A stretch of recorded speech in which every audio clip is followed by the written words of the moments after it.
This is the Claim Your Day podcast. I'm your host, Nick Maisie.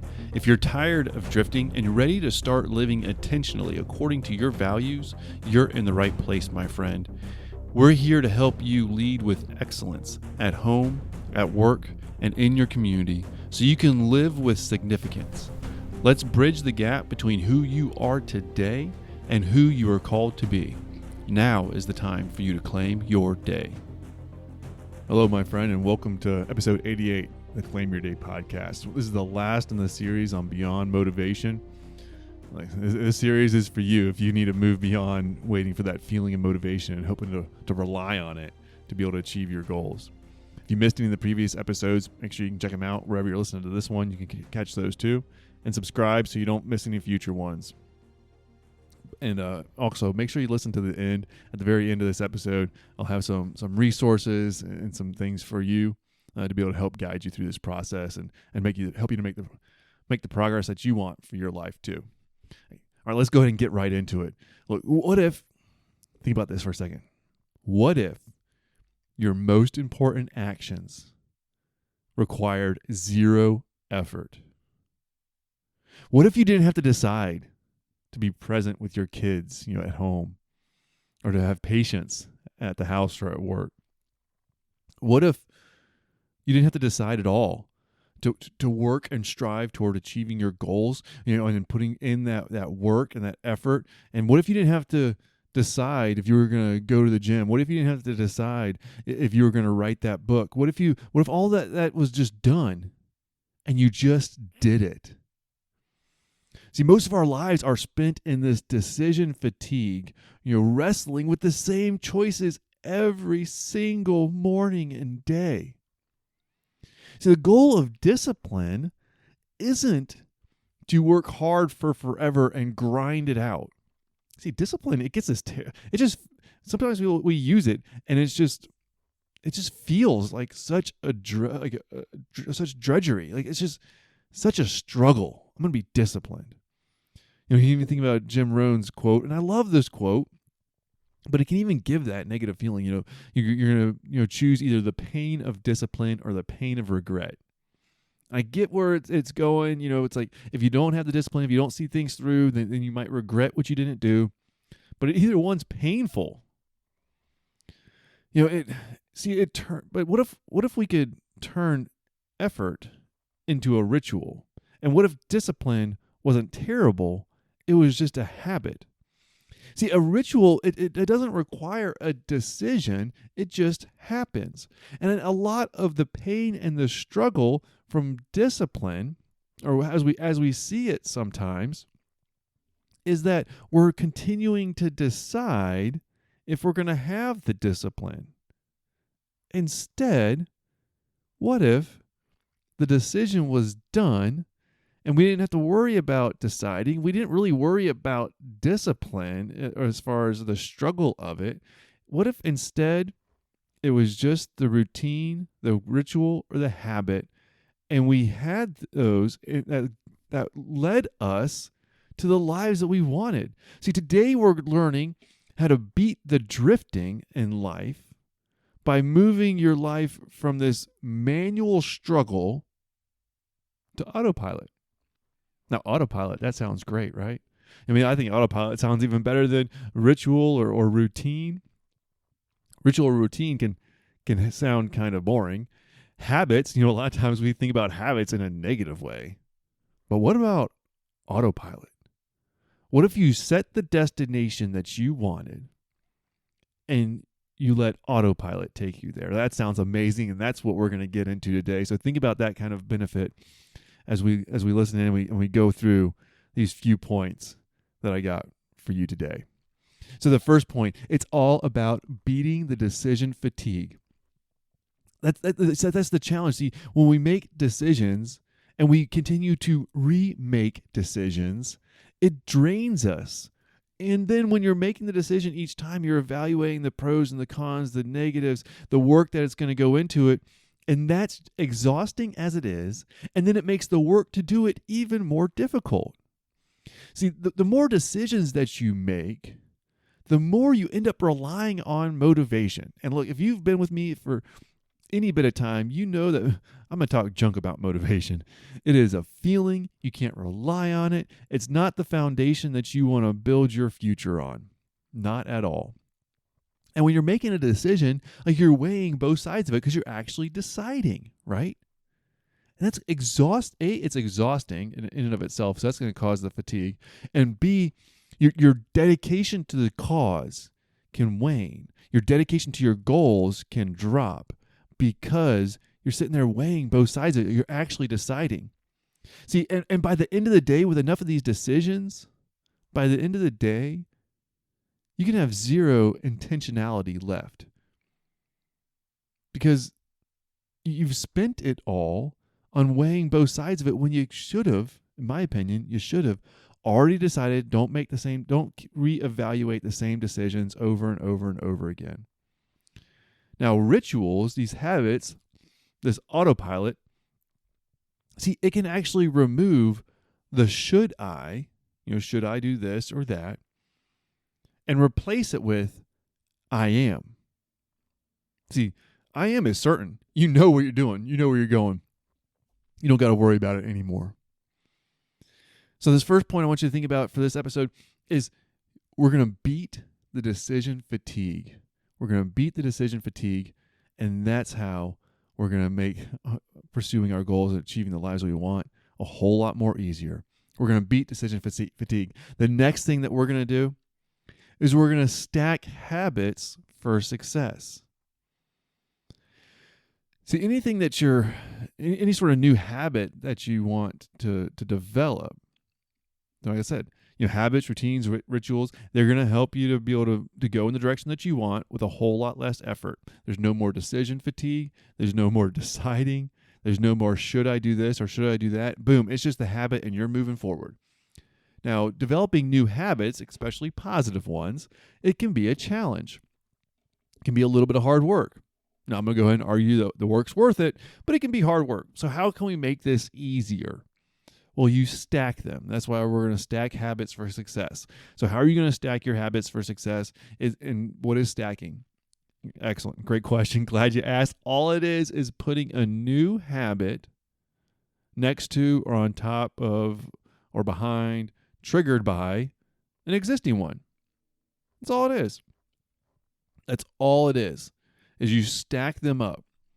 And this is where small shifts over time really do make it a lot easier because you can continually stack habits together where you're not going to go through this hard work of this massive change. Small steps over time will take you farther than large leaps. You've heard me say this. Well, we can do the same thing with our habits and the changes that we want to make. So stack a habit on top of another one. See, in this way, you don't ask when are you going to do it. You don't ask, if you should do it. There's no decision fatigue. When you do one habit, the existing one, then you're just going to add on that second one wherever it is. See, for me, I have a pretty, I'd say pretty strict, and it might even seem a little elaborate, morning routine. But it works for me. It works for me, and it's taken me a while to stack these habits together. It's like when I wake up in the morning, I know, let's say 95% of the time, and if it's a weekday, I'm going to wake up in the morning. I'm going to now drink my lemon juice, a little lemon salt water. And I'm going to drink a lot of that because I got to hydrate. Got to get my brain is dehydrated, so I got to do that. And then I'm going to do some very light exercises. And so for me, it's 60 moves. And I have some push-ups, some squats, some different things that I do. Maybe for you, they're different, but I'm going to do at least 60 of those, reps for just counting for each one, not 60 sets because I don't have a lot of time. I'm going to shower. At the end of my shower, I'm going to turn it on cold. So that helps really wake me up. Then I shave, I come upstairs, I read my devotionals, and then I read my note card for the reminders that I have for myself, for who I want to be, and how I'm going to live my life. Now, it might sound a little elaborate. It has definitely grown, but I've stacked the different things. I didn't go from doing nothing in the morning to doing all of those. Well, going to work, after I wake up, I had to wake up and shower. So it's like I had that one habit, and then I slowly added things to it. And so now it is basically autopilot. And I said I do it like 95% of the time. Yeah, sometimes something comes up. I mean, I'm not perfect, but it's easy for me to stick to that habit because I've built it and I've stacked the habits up to help me to start my day how I know I need to start it. And I can go into other ones of my habits. One of the things is it's related to this. It's a little bit not exactly habit stacking, but I like to get away from the office for just a little bit. So I do that on my lunch break. I have a lunch break and I have my gym bag in the truck. By stacking those things together, it's almost like natural. If I get in my truck and I leave just to catch a little break from the office for a lunch break, I automatically see my gym bag right there in the floorboard of the passenger seat. So it's like those things make it so much easier that there's not really much of a decision for me. It's just a habit that I've built. And if you can stack one habit on top of another slowly, it gets ingrained and there's no more decision. All right, now I've spent enough time on this, but I think that you get the point that if you pair things up in a way that makes it easier so you're not deciding, you're going to actually be doing the things that you want yourself to do. And that is awesome. That's what it's all about. That's called intentionality. And you know what the drift hates? The drift hates you being intentional. So let's be intentional. No more drifting, my friend. All right. And then the last one, for the last point for these 3 points for this episode about kind of removing some of the effort is a closing ritual. How are you ending your workday? How are you ending your workday? And this is huge because it's going to help you if you're intentional with how you end one thing and begin another. If you're intentional about your transitions, it's going to it's going to help you to feel a whole lot better. It's also going to help you to be, more of the person that you want to be, live with greater intentionality, have a greater impact and greater, effect on the people around you in a positive way. So what is this? Well, it's closing out one thing and being intentional with how you show up to the next. This is all about being intentional with the transitions. So how are you closing out your work day? Shifting from professional mode to like being present at home mode. So how are you ending one thing to start the next? And this has a huge benefit to this work-life, to really addressing work-life balance guilt. And where a lot of the work-life balance guilt comes from, in my opinion, is when you're at home and you're thinking about work, and then you're at work and you're thinking about home because you're not really being fully present at either one. All right.